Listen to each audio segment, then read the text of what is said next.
Radio Fynbos luisteraars, ons is dan nou in gesprek met Suster Solies Kuil van Fynbos Apteek en ons gesels hierdie keer oor diabetes.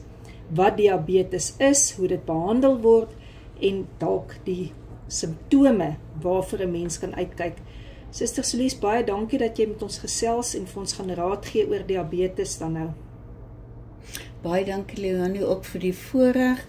Ja, diabetes is 'n baie belangrike onderwerp en so baie mense word daardeur beïnvloed en natuurlik ook die familie is eintlik in samewerking met die kliënt om hierdie toestand te beheer en by te staan gedurende hierdie toestand. Wat is diabetes? Diabetes word dan veroorsaak deur te min insulien of insulien wat minder doeltreffend werk. Insulien is dan 'n hormoon wat deur die pankreas gemaak word. Hierdie hormoon help om glikose van jou bloedstroom na jou selle te vervoer, wat dit opgeneem word om energie te produseer. Want die insulien help dan nou ook die liggaam om bloedsuikervlakke te reguleer en die energie te benut wat dit uit koolhidrate, oftewel die stysel wat ons eet, verkry. Die liggaam van iemand met diabetes produseer of te min of geen insulien, of dit kan nie insulien behoorlik gebruik nie. Dit beteken dat die glikose wat jy van voedsel verkry nie behoorlik van jou bloed na jou selle vervoer word nie. Die suiker bou natuurlik op in jou bloed wat veroorsaak dat jou bloedsuikervlakke styg. Verhoogde bloedsuikervlakke kan mettertyd ook dan ander organe soos byvoorbeeld jou niere, jou oë, jou senuwees en die hart beskadig. Met verloop van tyd sal jou bloedsuiker, as jou bloedsuiker dan nou hoog bly, omdat jou insulien nie doeltreffend is nie, kan jy 'n diabetes word wat diabetes veroorsaak en hierdie toestand verhoog jou risiko, kanse om ander siektetoestande dan ook verder te kan ontwikkel. Suster Solies, wat is dan moontlike ander siektetoestande wat diabetes kan veroorsaak? Daar is 'n paar gevalle en toestande Leonie, en baie belangrik is dan ook diabetes en hartsiektes. Onbeheerde diabetes kan u bloedvat siekrisiko's verdubbel. Dit sluit dan nou jou kroon, slagaarsiektes ook, jou makrovaskulêre toestande soos byvoorbeeld die beroerte, die vernouing van die are en dan ook in jou bene is gewoonlik die are wat dan nou vernou word. Dan jou oë, dit sluit dan jou mikrovaskulêre siektetoestande, die tas jou oë aan, die niere en die senuwees. Skade aan die retina by die oë dan, bekend as diabetiese retinopatie, is die algemene oorsaak van blindheid in mense met diabetes. Die oë kan ook op ander maniere aangetast word, soos byvoorbeeld deur die ontwikkeling van katarakke en glaukoom. Mense met diabetes word aangeraai om ten minste 1 keer 'n jaar jou optometrist of jou oftalmoloog te gaan besoek. Senuwese, die diabetiese neuropatie is dan nou die skade aan die senuwee. Die verlies van pynsensasie, trauma wat kan lei tot diabetiese voetprobleme, omdat die sensasie in die voete verminder en sodoende seere aan voete nie maklik opgemerk word nie, want hulle voel dan nie as gevolg van die sensasie en dit kan baie keer traumaties eindig ook aan die amputasie van die voet, die bene. Diabetes en natuurlik dan nou mondgesondheidsprobleme. Hier sluit dit dan nou in die tandvleissiektes, sproei en ook in droë mond. Sproei is 'n swaminfeksie wat wit kolle in die mond en die keel veroorsaak. Hoë suikervlakke help aan dat skadelike bakterieë in die mond groei. Suiker kan met kos meng wat in taai film genaamd plaak vorm. Plaak kan tandbederf en holtes in tande veroorsaak. Nog ander tekens van mondsorgheidsprobleme kan roei, geswelde en bloeiende tandvleise veroorsaak, 'n droë mond, pyn, los tande, 'n sleg ruikende asem en natuurlik maak dit ook moeilik om te kou as jy die tande dan nou beïnvloed maak. So aanbeveel is natuurlik verseker sien u tandarts ten minste 2 keer per jaar of selfs meer gereeld indien nodig. Dan natuurlik depressie, 'n groot ewel. Kan ook by diabetes voorkom. Diabetes is 'n hoë risiko van depressie en dit is nou maar wanneer diabetes die stres inkom, dis die gevoel van oorweldiging, frustrasie en die moedeloosheid. Hierdie siekte is 'n lewenslange siekte en spesifiek hou dit in verband met die bestuur van die siekte, jou bloedsuikervlakke, jou gemoedstoestande, fluktuasie in jou bloedsuikervlakke. Depressie kan dit ook moeilik maak om u diabetes dan te hanteer. Hoekom? Dit is moeilik wees om aktief te bly, gesond te eet en op hoogte te bly van routine bloedsuikertoeste. Veral as jy depressief is jy gemoedstoestand so laag dat dit regtig 'n invloed daarop maak. Tekens en simptome dan kan ons maar net vinnig noem wat depressie kan insluit. Dis die verlies van die plesier of die belangstelling in aktiwiteite wat jy vroeër wel geniet het. Jy voel geïrriteerd, angstig, senuweeagtig of ook kortaf. Probleme met fokus, leer of om dan besluite dan te neem ook. Verandering in jou slaappatroon. Voel heeltyd eintlik moeg en voel ook net altyd lus om te slaap. Verandering in jou eetlus. Jy voel waardeloos, hulpeloos of bekommerd dat jy 'n las vir die familie en vir ander raak. Suster Solis, ek dink iets wat 'n interessante vraag sal wees is daar verskillende tipe diabetes? Ja, daar is verseker 3 tipes en ek gaan hulle net vinnig aanraak en ek gaan dan begin by die tipe 1. Tipe 1 is maar nou net gekenmerk deur neem dit aan as die simbool wat gesimboliseer word as die spuit van 'n inspuitingkie. So dis dan tipe 1. Hierdie tipe word beskryf as die jeugdiabetes siekte wat plus minus 5 tot 10% van die diabetesgevalle behels. Algemeenste vorm wat in die pasiënte onder die 20 jaar ouderdom grens gediagnoseer word. En dit is dan nou gewoonlik ook 'n kroniese auto-immuunsiekte. Die siekte word gekenmerk deur die verlies van die insulien vervaardigende beta-selle van die eilandjies van Langerhans in die pankreas wat die metabolisme van koolhidrate en vette reguleer. Hierdie veroorsaak dan nou dat jou suiker of jou glukose in die bloedstroom opbou. Dit gebeur omdat die immuunstelsel per abuis die insulien-produserende selle in die pankreas vernietig. Daar word geglo dat genetiese en ook omgewingsfaktore 'n groot rol speel in die ontwikkeling van die siekte, maar die presiese oorsaak is natuurlik onbekend.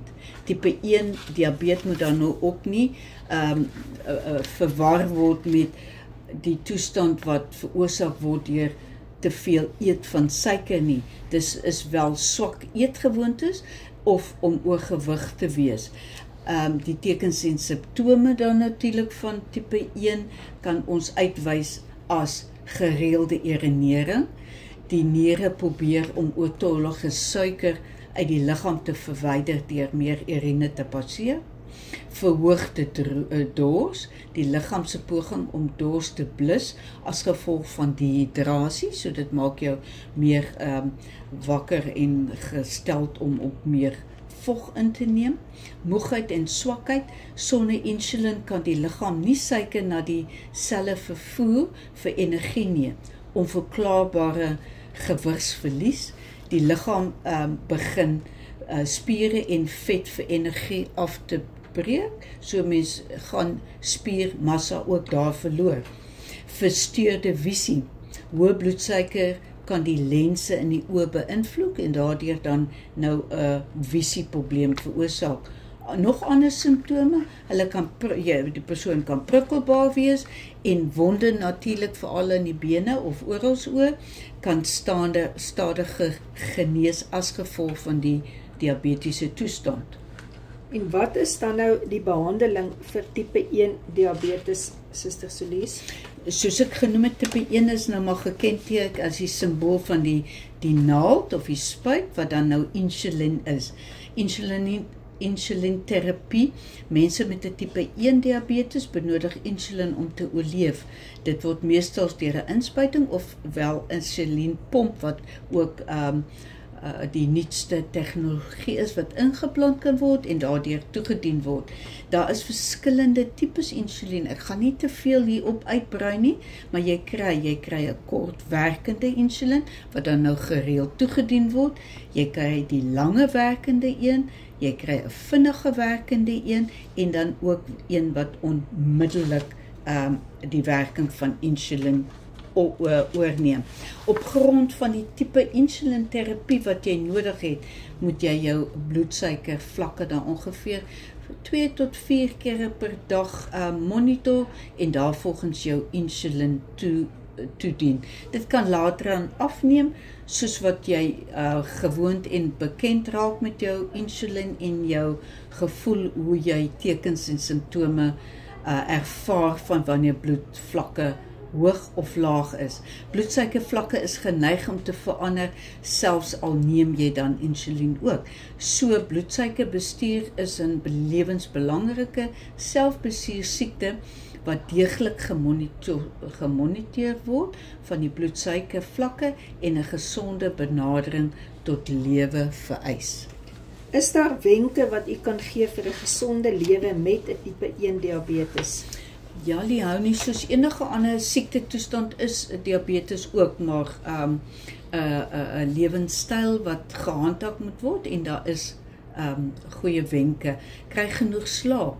Hulle sê altyd jou 7 tot 8 tot 9 ure slaap is 'n goeie gewoonte. Slaap speel natuurlik 'n rol in bloedsuikerregulering en algehele welstand. Bestuur jou stres. Kry gesonde maniere om stres te hanteer deur met vriende of familie of 'n professionele persoon te praat. Rook is altyd 'n ewel. Rook en ander tabakprodukte kan komplikasies verhoog. Handhawing van 'n gesonde dieet.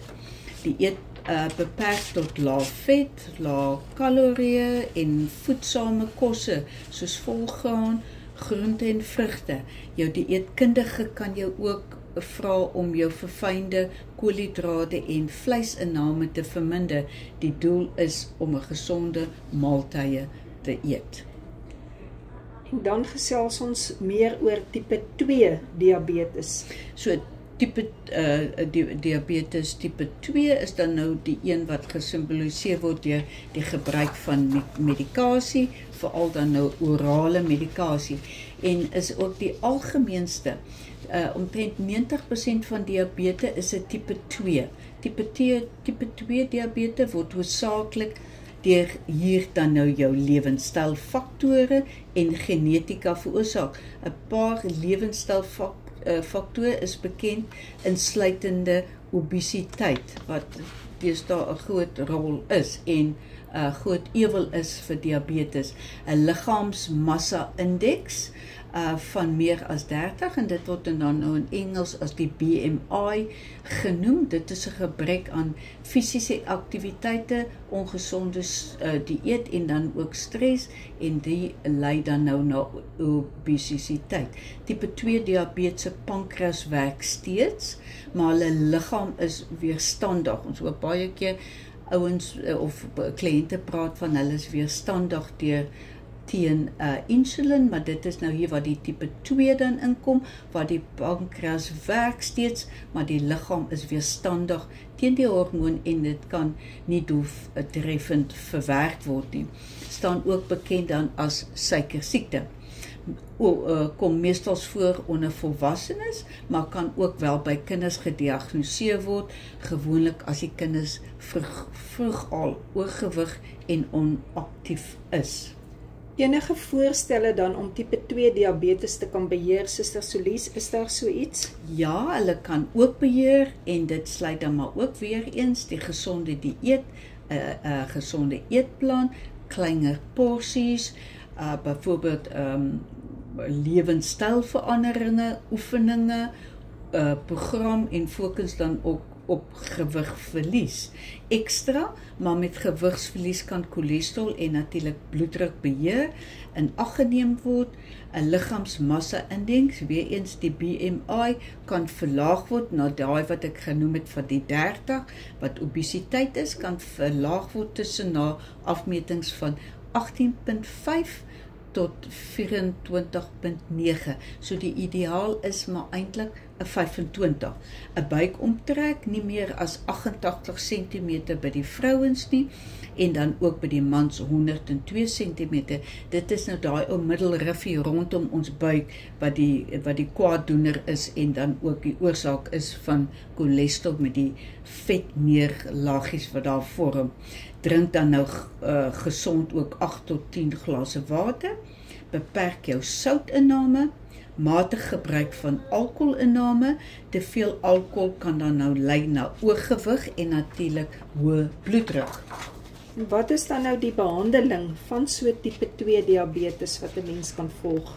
Soos ek genoem het, hulle is dan die orale medikasie. So medikasie is belangrik om georganiseer te wees en by rotine te hou om te verhoed dat jou dosis nou oorgeslaan word, wat dan jou glikose beheer en dit kan dan belemmer as jy jou doserings oorslaan. Die neem van die verkeerde doserings en op die verkeerde tye kan ander komplikasies veroorsaak. Moet nie enige diabetiese medikasie staak sonder om jou dokter te raadpleeg nie. Baie mense dink as my suikervlakke binne die normale perke is, kan ek dit maar staak, maar dit is eintlik nie 'n baie wyse besluit nie. Dieet, volgens die eetkundiges, as jy nie eet nie, ook nie betyds eet nie, of die korrekte hoeveelheid koolhidrate eet nie, loop jy dan nou 'n risiko van bloedsuikervlak skommeling. Sluit lae koolhidraatvoedsel in, lae proteïene, blaargroentes, eiers, avokado, lae vet, suiwelprodukte en vis is natuurlik van die gesonde kosse. Vir my dan natuurlik kosse wat hoog is in koolhidrate, soos byvoorbeeld jou wit rys, jou wit brood, jou pasta en jou suiker vir soete drankies of verwerkte voedsel. Ek weet dis al die lekker is en dis ook dan nou maar dit is voedselsoorte wat dan nou eintlik maar beperk of in mindere mate geneem moet word. Monitor dan nou ook as behandeling jou bloedsuikervlakke. Moet voor etes gekontroleer word. Dit kan ook wees om jou vlakke te doen na en voor oefeninge en wanneer jy gestres voel, doen maar gereeld hierdie suikervlakke, want hierdie reaksies van stres en dan oefeninge kan ook jou bloedsuikervlakke beïnvloed. Oefeninge is 'n integrale deel van baie siektetoestande, maar so ook hier by diabetes en jou diabetiese sorgplan. Oefeninge kan jou bloedsuikervlakke verbeter. Stap is een natuurlik van jou beste aktiwiteite vir mense met tipe 2 diabetes. Navorsing het dan ook gewys dat yoga kan help om jou stres te verminder. So dis ook dan 'n goeie gewoonte om dalk by 'n groepie aan te sluit wat stres beoefen. Jy weet, om yoga te beoefen. Bestuur jou stresvlakke. Volgens studies en navorsing kan stres, spanning en jy weet jou liggaam se suikervlakke verhoog en produseer. Kroniese stres kan beheer word van bloedsuikervlakke belemmer. Ontspanning is 'n tegniek, soos byvoorbeeld asemhaling, diep asemhaling, meditasie, luister na kalmerende musiek en moenie vergeet om tyd te maak vir jouself nie. En dan groot belangrik is natuurlik voetsorg by jou diabetes. Ondersoek die voete elke dag en let op of daar enige sere is, veranderinge of tekens van infeksie wat teenwoordig kan wees. Was jou voete elke dag daagliks met lauw water en sagte seep en droog hulle dan nou deeglik af. hou vel sag met jy weet 'n velmiddel en ondersoek die binnekant van skoene. Omdat die sensasie van die voete belemmer word, kan 'n mens baie maklik in skoene trap of in skerp voorwerpe wat in jou skoene geval het. So is belangrik om die binnekant van jou skoene te ondersoek en dra dan ook gemaklike, goed passende skoene. Besoek dan ook 'n voetheelkundige om liddorings en eelte te verwyder. Hou op rook, want nikotien verander die bloedvloei na jou voete. Suster Solis, wanneer gaan ek weet, dit is nou tyd om hulp te begin soek?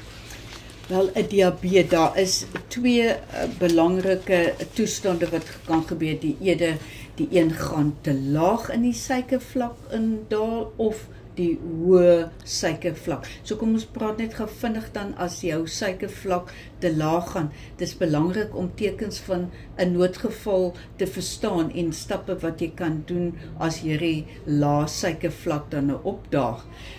So die simptome as jy gaan suikervlak daal is 'n onreëlmatige of 'n vinnige hartklop. Die vel begin sweterig wees, hy's bleek en hy's klam. Jy voel moeg, jy's prikkelbaar, tinteling of gevoelloosheid van die lippe, tong of wang. In uiterste gevalle kan hierdie persoon dan ook visuele versteurings ervaar. Baie diabetes het dan ook al genoem dat hulle word wakker in die nag omdat hulle so sweet en klam en koud is. Baie keer is die suikervlakke dan baie laag. So dit is 'n kenmerkende en dankie tog ook daarvoor dat die liggaam reageer op hierdie lae suikervlak van sweet. En dan wanneer ook die bloedsuikervlakke styg, kan jy dan nou weer die volgende simptome verwag. Die behoefte om meer toilet toe te gaan, om te urineer, hoofpyn, moegheid, 'n verhoogde dors en dan het jy hierdie vaag, wasig of dubbelvisie. As jou simptome vererger of selfs 'n vrugte reuk asem is ook 'n bekende simptome en ook wanneer jy moeilik asemhaal of 'n baie droë mond het, moet jy dadelik na jou naaste mediese afdeling gaan vir hulp natuurlik as hierdie hoë bloedsuikervlak of natuurlik lae bloedsuikervlak voorkom. Suster Solis, watter bloedtoetse kan dan gedoen word? Leonie, daar is veral behalwe die een wat ons nou gaan net nou ook praat, is dit dan nou jou bloedsuikervlak wat jy meestal net deur 'n ou vingerprikkie doen en dit kan jy dan nou ook doen 8 ure nadat jy geëet het vroegoggend. Dis nou wanneer ons nou wil uitvind of iemand wel verhoogde bloedsuikervlakke het. Hy is dalk nog nie gediagnoseer met diabetes nie, maar hy het 'n geskiedenis in sy familie met jy weet diabetes. So mens doen dan 'n vinnige vingerprikkie wat dan nou 8 ure 0 per mond gedoen word en hier kan ons 'n vlakke van, kom ons sê van 0 tot 6.1 as 'n mens nou 0 per mond is. Hy kan dan hoër styg na 4 tot 7.4 as jy 2 ure daarna geëet het. So dis 'n goeie indikasie. En dan verder dan as jy nou wel 'n diabetes gediagnoseer is, kan jou HbA1c, dis 'n algemene toets, hy's 'n hemoglobien A1C toets wat chemies aan suiker verbind word en hierdie word dan 3 maandeliks getoets om die diagnose van 'n diabetes te bevestig en dan ook hoe jy jou diabetes vorentoe gaan behandel en hanteer. Indien jy dan nou wel gediagnoseer is, word hierdie as 'n routine 6 maandelike toets gedoen. En dan is daar 'n derde een. Nie baie algemeen nie, maar dit kom wel uit 'n tipe 3 wat dan tydens swangerskap by vroue gediagnoseer word en ons noem dit dan ook die swangerskap diabetes. Hierdie toon baie ooreenkomstig met die tipe 2 diabetes wat dit dan gekenmerk word deur 'n kombinasie van relatief onvoldoende in suikerafskeiding en 'n reaksie. Dit kom voor in plus minus 2 tot 10% van swangerskappe en kan na die geboorte verbeter, verdwyn of daar kan wel skade agtergelaat word. Na aanbeveling is dit natuurlik dat alle swanger vroue aan die begin te toets nadat so wat 24 tot 28 weke ver in haar swangerskap of derde semester wat hulle dit ook noem. Na swangerskap het so wat 5 tot 10 van die vroue met swangerskapdiabetes steeds die een of ander vorm van diabetes, meestal tipe 2, oorgehou. Swangerskapdiabetes is ten volle behandelbaar, maar vereis noukeurige mediese toesig deur die swangerskap natuurlik. Die bestuur kan insluit dieetveranderinge, bloedglukose monitoring en sommige gevalle ook die gee van insulien of ander orale medikasie. Hoewel dit van bygaande aard kan of is, kan onbehandelde swangerskapdiabetes die gesondheid van die fetus sowel as die moeder skade berokken. 'n paar ander risiko's vir die baba wat kan insluit, is hierdie babas word met abdominale tye van die hart. Hulle word ook dan as groot babas, hoë geboortemassa babas gesien. Jy kan baie keer die diabetiese moeder se baba is eintlik 'n gesonde groot baba, maar dit is nie altyd so gesond nie. En die baba kan dan ook sentrale senuweestelsel en skeletspier abnormaliteite hê. En dan gaan ek sommer net vinnig afsluit deur 'n gevolgtrekking. In die soeke na 'n gesonde lewenstyl is die monitoring van jou suikervlakke van kardinale belang. Ons het gesien hoe belangrik dit is om 'n balans te handhaaf, nie net vir diabetes nie, maar ook vir almal wat 'n gesonde lewe wil lei, deur bewus te wees van ons eet, 'n gereelde oefen, gewig, die cholesterolbeheer, hoe om bloeddruk te beheer of te verlaag, en dan natuurlik ook om nie te rook nie, gereelde mediese toetse te ondergaan. Ons kan 'n groot stap maak in die rigting van handhawing van optimale suikervlakke deur gereelde mediese ondersoeke te ondergaan. Onthou, elke persoon se liggaam reageer anders. So dit is ook weer dan belangrik om met 'n gesondheidsverskaffer te konsulteer of die beste plan vir jou unieke behoeftes te bepaal. Laat ons streef na 'n gesonde toekoms deur vandag die regte keuses te maak. En dan laastens kan ek net doen dat dra 'n diabetiese identiteitskaart. So as jy dalk in 'n hyper of 'n hypoglikome ingaan, gaan hierdie bystanders dadelik outomaties kyk en die identiteit raak sien en sien jy is 'n diabetes en dan onmiddellik weet waarna om uit te kyk. Hier by Fynbos Apteek doen ons natuurlik ook bloedsuikervlakke teen 'n bekosbare klein bedragie van R50 en dan ook Fynbos bied dan ook die geleentheid as jy jou bloedsuiker monitor stokkies kom koop vir die eerste keer as jy gediagnoseer is as 'n diabetes, ontvang jy 'n gratis bloedsuiker monitor en dit is maar die monitor wat ek ook gebruik in my eenheid. So voel vry om te kom vir jou eerste instruksie hoe hy werk en dan raak jy bekend daarmee en kan gereeld jou vlakke monitor by die huis. Luisteraars, julle het dan nou geluister na hierdie baie interessante gesprek wat gehandel het oor diabetes, wat die verskillende diabetes was, wat moontlike oorsake was. Ek was in gesprek met Suster Solies Kuil hier van Fynbos Apteek. So as jy enige van hierdie simptome het of vermoed dat jy iets het, kom doen daar die toets teen hierdie baie lae fooi wat sy van gepraat het en kry sekerheid daarvan. As jy dan nou hierdie gesprek gemis het of dele daarvan, kan jy inskakel op Radio Fynbos se YouTube kanaal waar hierdie dan as 'n podcast uitgesaai word. Bly gesond, wees gesond, kyk mooi na julleself. Suster Solies, baie dankie vir die baie interessante inligting. Baie eens dankie vir die geleentheid, Leonie. Yes, dit is hoogseisoen, dis Kersfees, ons almal indulge 'n bietjie in die soetigheid, maar matigheid, né? Kleiner porsies en matigheid. Maar geniet dit. Baie dankie.